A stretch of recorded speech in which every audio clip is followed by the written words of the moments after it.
Bonjour à toutes et à tous et bienvenue sur la chaîne de Furby45. Avant de commencer la vidéo, comme toute bonne putaclic youtubeur, je vous invite à mettre un pouce bleu. Aujourd'hui, petite vidéo FAQ pour nos amis les abonnés. Vous avez tous répondu présent et je vous en remercie. Vous avez été des centaines de milliers à m'envoyer vos questions. Malheureusement, je ne peux pas répondre à tout le monde. Je vais donc en sélectionner quelques-unes. Depuis combien de temps collectionnes-tu? J'ai commencé ma carrière dans les jeux vidéo au début des années 80. J'ai participé à plusieurs grands lancements de magazines de jeux vidéo. J'ai également travaillé pour Nintendo à l'adaptation de jeux tels que Mario pour le CDI. J'ai également travaillé pour Sega pour la création et le marketing du 32X. J'ai été aussi à l'origine du hardware de l'Amiga CD32 et de la Jaguar. Et grâce à moi, elles ont toutes connu ce fabuleux destin que vous savez. Bizarrement, après, je n'ai jamais pu retrouver de travail. Et ma collection a commencé il y a, oh là là, au moins 3 ans. J'ai commencé en 2013. As-tu un frère jumeau? Oui, j'ai bien un frère jumeau, mais on ne se ressemble que très peu. Quelle est pour toi la meilleure console portable?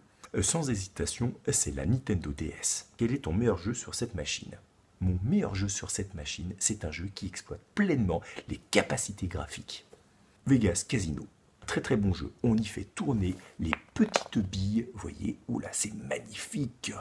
La bille tourne comme jamais. Je n'ai jamais vu un moteur physique aussi poussé que ça. C'est vraiment pour moi le meilleur jeu sur cette machine. Quelle est ta meilleure négociation en brocante? C'est sans aucun doute ce PES. Je l'avais acheté 50 centimes en brocante, alors que dans les Cash Converters ou Auto Micromania, il était à 3 €. J'avais fait un bénéfice monstrueux. C'était vraiment ma meilleure affaire. As-tu une tenue SM? Oh, la bonne affaire! Quelle est ta première très bonne affaire en brocante? C'était au début des années 2000, dans une petite brocante, j'ai trouvé une Master System 1 en boîte, 2 manettes, avec 20 jeux pour seulement 5 francs. J'ai réussi à le négocier à 2,50 francs. La très bonne affaire. Que penses-tu d'Alain Soral? Je n'ai pas joué au premier, par contre je crois avoir fait le second opus, mais je n'ai pas de compte Steam, donc je ne peux pas le télécharger. Dans quel domaine d'activité travailles-tu? Pour me donner complètement à ma passion, je suis sans emploi. Et c'est un choix. Et je vis également chez mes parents pour pouvoir justement m'adonner à cette passion à fond les ballons. As-tu une copine? Si oui, aime-t-elle les Pokémon? Oui, j'ai bien une petite amie. Enfin bon, elle ne le sait pas encore. Et elle est très fan de Furby. De plus, elle aime beaucoup se déguiser et faire des cosplays. Quel jeu familial me conseilles-tu? C'est un petit jeu en chinois très très sympathique qui s'appelle Ringseed Angel Bukake. Alors, c'est une histoire où il faut arroser. J'ai pas tout compris, mais j'y ai joué avec ma sœur et elle a beaucoup aimé. Es-tu le fils caché d'Eduie les gros tuyaux? Non, mais nous avons quelques gènes en commun. As-tu déjà acheté des jeux chez Totos? Non, car je ne comprends pas trop, ces prix sont marqués en francs. J'ai également reçu par courrier une lettre d'un admirateur qui s'appelle Jonathan. Il me dit dans sa lettre: Bonjour Furby45, j'aime très beaucoup ta collection. J'aimerais moi aussi un jour en avoir une comme celle-ci quand je serai plus grand. Je te donne 6 juin un beau dessin que j'aime bien faire. J'espère que tu l'afficheras dans ta belle game room. Il m'a joint aussi un petit billet de 50 € pour faire les brocantes.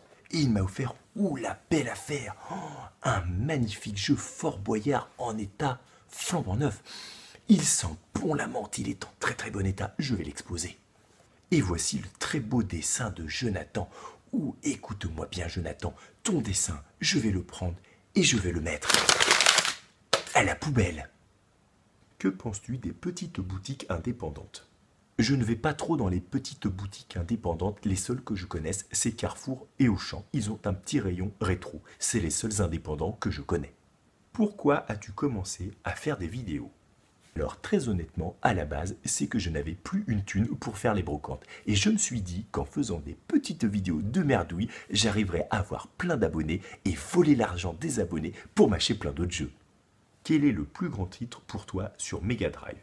C'est sans aucun doute Joe Tony Montana 2, un très bon jeu de basket, j'ai beaucoup aimé. Harcèles-tu les gens? J'ai lu sur un forum que j'avais soi-disant harcelé une personne. Et je tiens à dire que c'est totalement faux. Mes 2 premières vidéos ont été complètement bloquées alors que je n'avais jamais eu aucun contact avec cette personne. Alors si faire des vidéos c'est harceler, je veux bien me mettre les 700 mégabits de cette cartouche une à une dans le cul. Tu es plus Brother ou Bang Bros?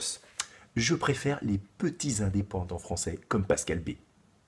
Quelle console ne posséderas-tu jamais? Pour moi, la console à pigeon, c'est bien la Neo Geo. Foutre 200, 300 ou 600 dans une cartouche, c'est vraiment n'importe quoi. Je pourrais me refaire une collection complète avec cette somme. Faut vraiment être un gros pigeon pour acheter cette machine. Combien coûte ta collection? J'estime ma collection à plus de 250 000 €.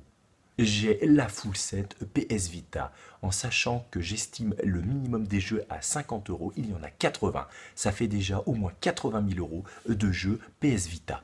Si j'ajoute ma collection Léa Passion et Alexandra Lederman, j'arrive facilement à 190 000 €. Je rajoute à cela mon full set Need for Speed sur PS1 et je suis déjà à 200 000 €. Vous voyez, ça va très très vite. Penses-tu faire une chronique sur jeuxvideo.com? J'ai essayé plusieurs fois de les contacter, mais je pense que je suis, en toute modestie, quelqu'un de trop cultivé et de trop pointu dans mon domaine. Je pense qu'ils ont pris peur à tellement de connaissances. Comment te définis-tu? Je pense être un philanthrope passionné et motivé par la connaissance et le savoir. La précision de mes pensées, l'exactitude de mes propos en font ma force et je vous invite à me suivre. Quelle est ta machine préférée?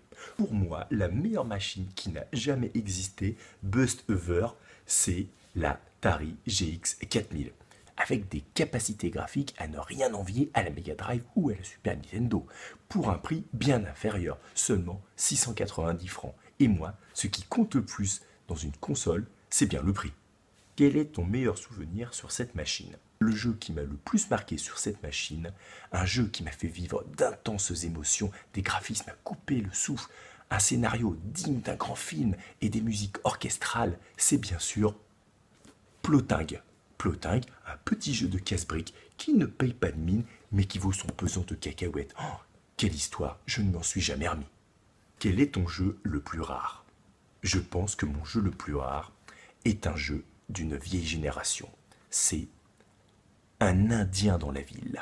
Je l'ai malheureusement en loose, mais c'est un jeu qu'on ne trouve absolument plus. Les développeurs étaient un petit renard qui s'appelait Titus et c'est un jeu développé par TF1 Productions. C'est une édition collector. Voilà, j'espère que cette vidéo vous permettra de mieux me connaître. Je vous invite à vous inscrire sur ma chaîne et à consulter régulièrement ma page Facebook. Vous y trouverez mes bonnes affaires, mes trouvailles et mes jeux inédits.